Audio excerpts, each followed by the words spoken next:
Attending the discussion at Parliament on Wednesday was difficult.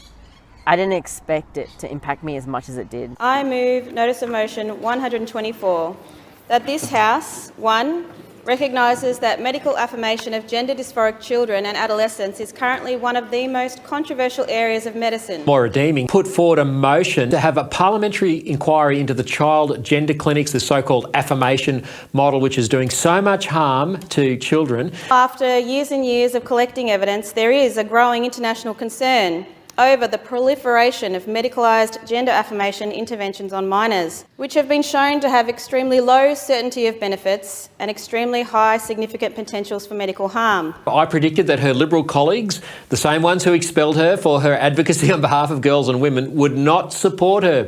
Kirralie, I was pleasantly surprised that they did back her motion. This House does a lot of inquiries and I don't see why this sensitive, complex issue shouldn't be looked into either.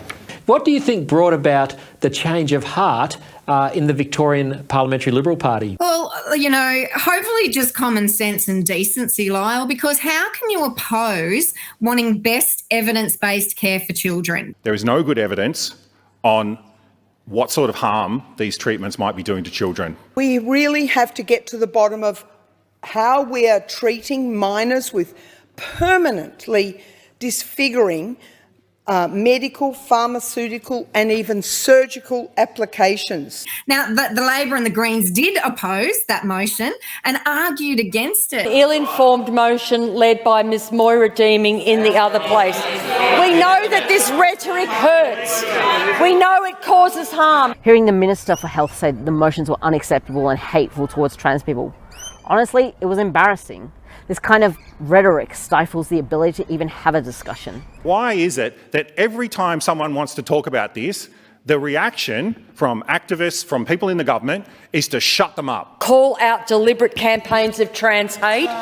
Instead, they have fuelled it. But their arguments were so baseless and personal attacks on Moira and anyone, who wants to protect children. I couldn't believe the amount of non-arguments that I just heard and the abuse and the personal attacks, which have absolutely nothing to do with what is best for children. If you think that what we're doing in Victoria is world-class and top-notch, you have nothing to fear from an inquiry. You have nothing to fear from it being examined and scrutinised. The fact that, as Moira said, there's catastrophic, irreversible, permanent harm being done to these children. Is it progressive to let minors have full hysterectomies and go into catastrophic early dementia by the time they're 30 and end up in care homes?